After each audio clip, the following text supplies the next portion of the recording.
یاد رہے کہ قبرستان میں جتنی دیر بھی رہیں تو چاہے کہ قرآن کی تلاوت کریں اور ذکر و اذکار کریں اور قبرستان والوں کے لیے اس کو ایصال ثواب کریں۔ نمبر 6، دل و دماغ میں برے خیالات رکھنا۔ یاد رکھیں کہ برے خیالات کا آنا انسان کے بس میں نہیں ہے، لیکن خود سے برا سوچنا اور ایسے خیالات کو اپنے دماغ میں رکھنا درست نہیں ہے۔ ایسے خیالات سے انسان کو اپنی جان چھڑانی چاہیے، اور کہا جاتا ہے کہ جب بھی برا خیال آئے تو لا حول ولا قوت الا باللہ پڑھنا چاہیے، یوں شیطان بھاگ جاتا ہے اور دل و دماغ سے برے خیالات بھی چلے جاتے ہیں۔ نمبر 7، بغیر ہاتھ دھوئے کھانا کھانا۔ یاد رہے کھانا کھانے سے پہلے ہاتھ دھونے چاہیے، یہ ہمارے پیارے آقا صلی اللہ علیہ وآلہ وسلم کی سنت مبارکہ ہے اور گھر میں اور رزق میں برکت کا سبب بھی ہے۔ اگر کھانا کھانے سے پہلے ہاتھ نہیں دھوئے جائیں گے تو گھر میں بے برکتی آئے گی اور ہمارے رزق سے برکت ختم ہو جائے گی۔ اس لیے چاہیے کہ کھانا کھانے سے پہلے اور بعد میں ہاتھ دھونے کا اہتمام کیا جائے۔ یاد رہے کہ بغیر ہاتھ دھوئے کھانا کھانے سے ہاتھ کی میل کچیل اور جراثیم بھی پیٹ میں چلے جاتے ہیں، جو نہ صرف بیماریوں کا باعث بنتے ہیں بلکہ گھر میں پریشانیاں بھی آتی ہیں۔ نمبر 8، ماں باپ کو ستانا۔ یاد رہے کہ اللہ تعالیٰ قرآن پاک میں فرماتے ہیں، جب تمہارے ماں باپ بڑھاپے کو پہنچ جائیں تو ان کے ساتھ نرمی سے بات کرو اور انہیں اف تک بھی مت کرو، یہی انہیں ذرا برابر بھی پریشان مت کرو۔ ان کا اپنے اوپر احسان یاد رکھو کہ تمہاری پرورش کے لیے انہوں نے کیسی کیسی پریشانیاں برداشت کی ہیں۔ اس لیے جس گھر میں والدین کو ستایا جاتا ہے، والدین کی نافرمانی کی جاتی ہے، تو برکت اس گھر سے اٹھ جاتی ہے، اس گھر میں بے برکتی اور پریشانیاں آتی ہیں۔ یاد رہے جب ماں باپ کو ستایا جائے گا تو ماں باپ کے دل سے بددعا نکلے گی، اور جب ماں باپ کے دل سے بددعا نکل گئی تو پھر ایسا شخص کبھی بھی خوشحال نہیں ہو سکتا، اس کی زندگی میں پریشانیاں ہی پریشانیاں ہوتی ہیں۔ یاد رہے کہ جس طرح ماں باپ کی دعاؤں سے گھر میں برکتیں آتی ہیں، اسی طرح ان کی بددعا سے برکتیں ختم بھی ہو سکتی ہیں، اس لیے ہمیشہ اپنے ماں باپ کی قدر کرو۔ نمبر 9، گھر میں مکڑی کا جالا چھوڑنا۔ یاد رہے جس گھر میں مکڑی کے جالے چھوڑے جاتے ہیں اور صفائی کا خیال نہیں رکھا جاتا تو ایسے گھر میں بھی بے برکتی ہوتی ہے، اس لیے چاہیے کہ گھر سے مکڑی کے جالوں کو صاف کیا جائے۔ نمبر 10، اللہ تعالیٰ کا شکر ادا نہ کرنا، یعنی کھانا کھانے کے بعد اور اللہ تبارک و تعالیٰ کی نعمت استعمال کرنے کے بعد اللہ تعالیٰ کا شکر ادا نہ کرنا، یہ بھی گھر سے برکت کو ختم کر دیتا ہے۔ یاد رکھے اللہ تعالیٰ قرآن پاک میں خود فرماتے ہیں کہ اگر تم میری نعمتوں کا شکر ادا کرو گے تو میں ان میں اضافہ کروں گا، اگر تم ناشکری کرو گے تو اللہ تبارک و تعالیٰ کا عذاب بڑا سخت ہے، اس لیے ناشکری سے بچنا چاہیے۔ اگر اللہ تبارک و تعالیٰ کی نعمتوں کی ناشکری کی جائے گی تو گھر سے برکت چلی جائے گی اور گھر میں اللہ تبارک و تعالیٰ کی ناراضگی آئے گی، جس کی وجہ سے بے برکتی اور پریشانی کا سامنا کرنا پڑے گا۔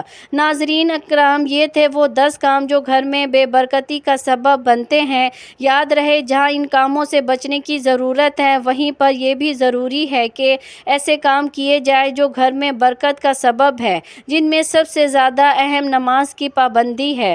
ہمارے گھر کا ہر فرد نماز کا اہتمام کرنے والا ہو، اس کے علاوہ قرآن پاک کی تلاوت کا بھی اہتمام کیا جائے اور ہر چھوٹے بڑے گناہ سے اپنے آپ کو دور رکھا جائے اور استغفار کی کثرت کی جائے۔ گھر میں اللہ تبارک و تعالیٰ کے احکام اور پیارے آقا صلی اللہ علیہ وآلہ وسلم کی سنتوں کو زندہ کیا جائے تو پھر دیکھیں کہ کیسے گھر کے اندر برکتیں ہی برکتیں آتی ہیں۔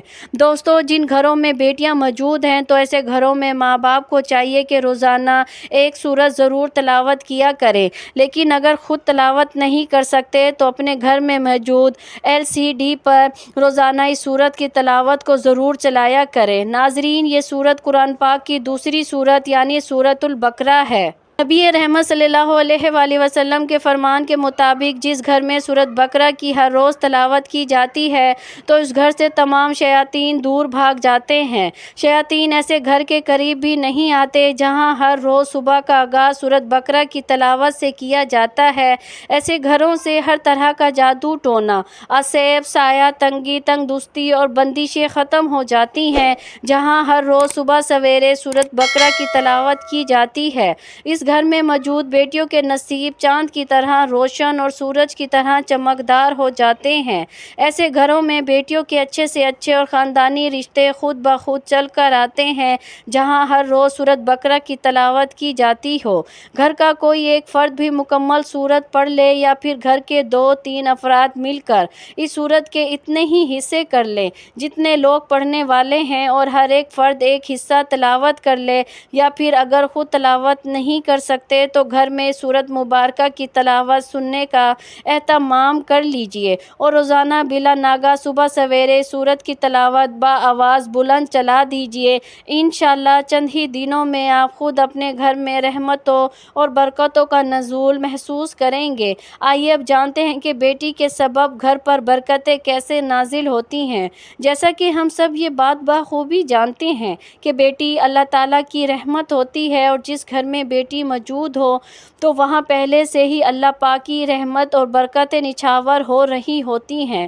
لیکن جان لیجئے کہ جیسے ہی بیٹی جوان ہونے لگے تو نمبر 1 بیٹی کو بیٹے پر فوقیت دینا شروع کر دیں۔ جو بھی چیز گھر میں لائیں پہلے بیٹی کو دیں پھر بیٹے کو دیں، کیونکہ جس گھر میں بیٹی خوش ہوتی ہو وہاں اللہ کے رحمت کے فرشتے رحمتیں اور برکتیں لے کر نازل ہوتے ہیں۔ نمبر 2 بیٹیوں کو دین کی، قرآن کی تعلیم سے ضرور آراستہ اور پیراستہ کریں۔ یقین کریں جس گھر کی بچیاں قرآن پاک کا علم حاصل کرنے والی ہوں گی اس گھر کو جنت بننے سے کوئی نہیں روک سکتا۔ یہی دینی تعلیم یافتہ بچیاں جب جوان ہو کر اپنے گھر داری سنبھالتی ہیں تو پھر اپنے بچوں کی گھٹی میں قرآن و سنت کی تعلیم داخل کر دیتی ہیں اور اپنے گھر کا ماحول دین اسلام کے مطابق بنا لیتی ہیں۔ اللہ تبارک و تعالیٰ سے دعا ہے کہ نیکی کی بات کو سننے، سمجھنے اور اس پر عمل کرنے کی توفیق مرحمت فرمائے، آمین یا رب العالمین۔ محترم ناظرین، اگر آپ کو میری ویڈیو پسند آئے تو اسے لائک، شیئر اور سبسکرائب ضرور کر لیجئے گا۔ دعاؤں میں یاد رکھیں۔ جزاک اللہ خیر۔ ناظرین کرام، اللہ کے 99 ناموں میں سے ایک نام کمنٹس باکس میں ضرور ٹائپ کیا کریں۔ اللہ ہم سب کا حامی اور ناصر ہو۔